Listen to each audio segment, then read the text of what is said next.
you mentioned it briefly a little bit ago when mentioning, I think it was Zaire Franklin, but the injury guy on the defense, unfortunately, has been JuJu Brents. I mean, first year, Derek kind of set the tone. I mean, when you drafted him, he was already recovering from an injury. He was recovering from wrist surgery.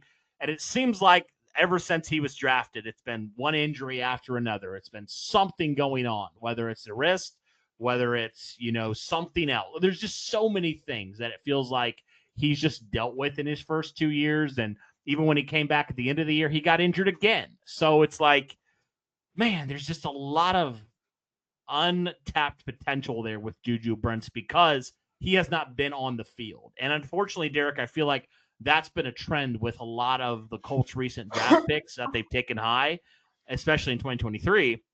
It's like there's these guys with all the talent in the world, but the problem is they just haven't been able to stay on the field at all. There's been so many injuries upon injuries with some of these guys. It's just been crazy. So if you're the Indianapolis Colts, you need, or if you're JuJu Brents, I should say, probably more than the Colts, you need to prove that you belong on this team. You need to prove that you can stay healthy. Because don't look now, Derek, but JuJu Brents isn't guaranteed a starting spot this year. Not by a long shot. He's going to have to really compete and play his butt off to win a starting corner spot because Charvarius Ward's now, number one outside corner. And Jalen Jones, while JuJu Brents has been injured, Jalen Jones has been quietly improving every single year as cornerback 2 now. So there is a real chance that JuJu Brents does not see the field a ton this year. I mean, there's a real good chance of that. And he, obviously, we know, Derek, we've seen when he's been on the field, he showed promise. I mean, he's had multiple games his rookie season where I thought he played pretty well, all things considered. I mean, he had that huge punch out in that Baltimore game.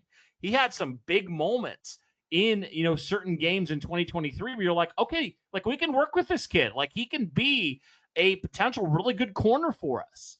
And then the injury bug happened again. He played one game in 2024 before going down with the injury, came back near the end of the year, got injured again. It's like you just kind of threw your hands up in the air and you say, we just can't rely on this kid. Like we want to rely on him. We want him to be one of those guys.